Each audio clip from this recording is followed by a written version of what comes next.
presidente da República Timor-Leste, José Ramos Horta, participa em cerimônia oficial comemoração aniversário independência Vanuatu, badala hatnul resinem.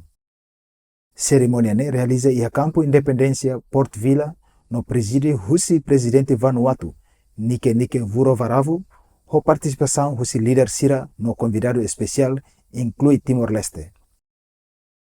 Presença chefe Estado Timor-Leste e evento histórico ne retam apreciação às Husi governo no povo Vanuatu.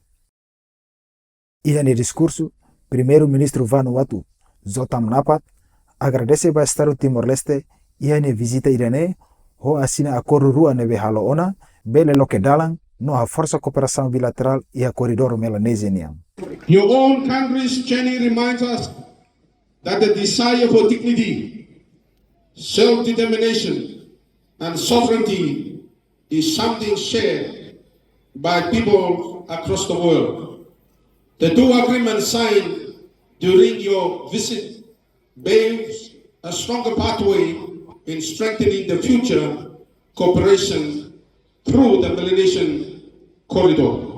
Primeiro-ministro Vanuatu Mos expressa e agradece ao governo Timor-Leste, também reconhece contribuição membro Polícia Vanuatu Sira durante o período luta pela libertação no missão manutenção paz e Timor-Leste. No dar forma de reconhecimento ida, membro Polícia Vanuatu Hamutuk Naing Lima Nulo recensia sim medalha com decoração do Estado Timor-Leste. Cerimônia Içar Bandeira, na celebração independência ne, retam participação máxima do povo Vanuatu, autoridade Sira na delegação internacional.